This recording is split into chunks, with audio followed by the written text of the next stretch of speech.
감사원이 그 선관위에 대해서 직무 감찰한 것은 선관위 고유 업무에서 감찰한 게 아니라 채용 비리 이런 거에 대해서 한 거예요. 그러니까 선관위에 대해서 직무 감찰이 위헌이라 그러면 선관위는 소도가 되는 겁니다. 대한민국 여러 정부 기관 중에. 그러면 선관위는 누가 감찰을 합니까? 자체 정화 능력이 있으면 이런 얘기를 안 하는데 선관위에 지금 감사원이 감찰해가지고 이런 직무 감찰 결과가 나왔을 때 선관위 내부에서 어떤 반응이 나왔냐면 가족 챙겨주는 거에 대해서 아름다운 전통이고 관행이다라고까지 표현하는 사람들이죠.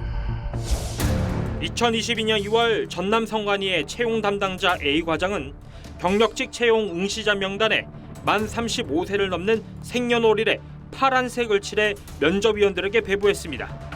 실제 나이 제한이 없지만 나이로 거르기 위해 선관위 인사 담당자들이 써온 꼼수 중 하나인데 채용 과정이 마무리된 뒤 한 실무자는 서류 전형과 면접 팁이란 파일까지 만들어 저장했습니다. 편법으로 서명 부분만 미리 받거나 평정표를 수정하고 심사위원이 아닌 인사 담당자가 심사 집계표를 집계해 합격자를 결정한다는 내용까지 자세히 적혔습니다.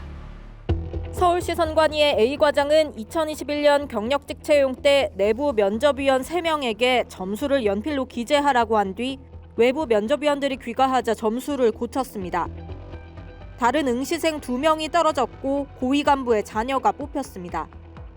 감사원이 2013년부터 10년 동안 실시된 전국 7개 시도 선관위의 경력 채용 291회를 전수조사한 결과 점수 조작과 채용 청탁, 점검 미비 등 878건의 규정 위반이 적발됐습니다.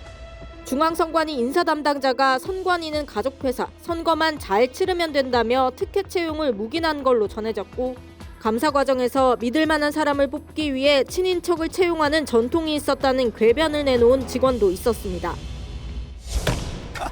아니 이런 얘기를 하면 도대체 국민들이 이걸 어떻게 납득하고 누가 감찰해야 돼요? 지금 선관위도 행정기관입니다. 행정기관에 대해서는 감사원의 감사가 가능합니다. 법문상 그냥 행정기관이라고 돼 있습니다. 그런데 헌재에서는 독립된 행정기관은 거기에서 제외된다라고 하면서 선관위를 빼버렸습니다. 그럼 유일하게 남는 것은 선관위에 대해서는 입법부의 견제만 가능합니다. 그런데 아시겠지만 입법부의 자료 제출 잘 하지 않지 않습니까? 뭘 내라 해도 안 되지 않습니까? 그러면 선관위는 이제 성역으로 남는 겁니다. 그런 결정을 국민들께서 어떻게 납득하실 수 있을 것이며 더군다나 헌재도 헌법상 독립된 기관입니다. 저 결정을 통해서 저는 헌재에 대해서도 셀프 면죄부를 준 것이 아니길 바랍니다. 이제 지금 헌재에 대해서도 이번 탄핵 심판을 통해서 국민들이 여러 의혹을 제기하고 문제점들에 대해서 뭐 또 채용이나 이런 부분들에 대해서 제기하고 있는 부분들도 있는데 결국은 앞으로 독립된 기관에 대해서는 뭐 어떤 것도 감사하지 말라는 거지 않습니까? 지금 감사원이 법원 감사할 수 있습니까? 법원 직무감찰 못합니다. 감사원이 국회 직무감찰할 수 직무감찰 못합니다. 감사원이 당연히 헌법재판소도 직무감찰을 못해요.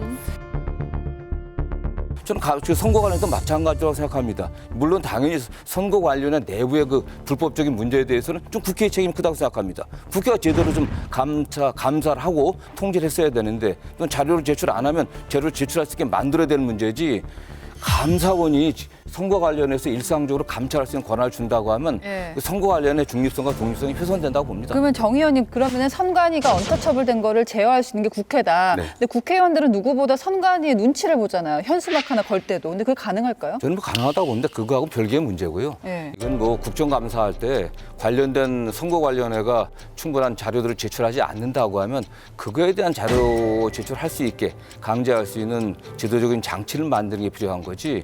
지금 선거 관련에 대해서 감사원이 일상적인 직무 감찰을 할 수 있다고 생각하면 진짜 위험하다고 생각합니다. 저는. 오히려 선거관리위원회가 행정부에 대통령에 종속될 가능성이 더 크죠.